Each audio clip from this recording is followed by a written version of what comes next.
เอาข่าววันมาแน่ข่าวเตรียมมาอุบลองขอความของมหาตมะกันตีตัดไว้สั่งสอนไว้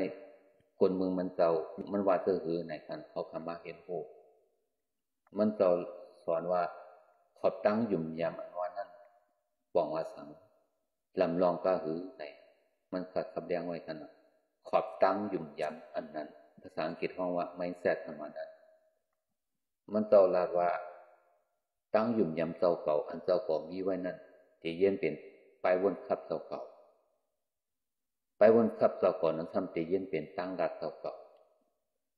ตั้งรัดตั้งสาเจ้าเก่านั้นทำที่เย็นเป็นตั้งเฮ็ดสร้างเจ้าเก่าตั้งเฮ็ดสร้างเจ้าเก่านั้นทำที่เย็นเป็นตั้งยามเจ้าเก่าลองยามอันนั้นตั้งยามเจ้าเก่านั้นทำที่เย็นเป็นกากขันเจ้าเก่า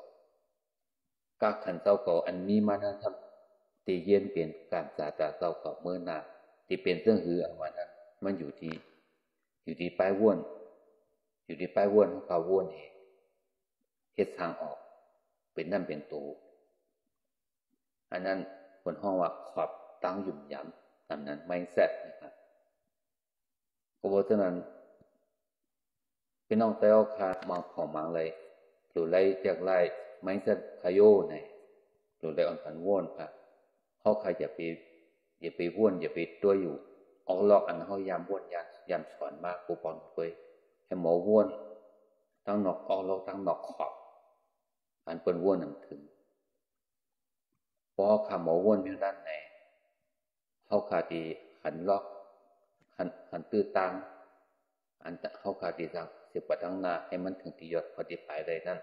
มันตีไวกว่ามันเต็มตกลื่นมันเต็มตกซุ้มไหนใครเอาข้อความแม่ฝากถึงพี่น้องแต้วค่ะกูก็ให้หมอเรียกลายไม่เสร็จเสาก่อเสกรรมนะครับเอาค่ะยินดียินดีที่รับถอมค่ะไม่สงค่ะ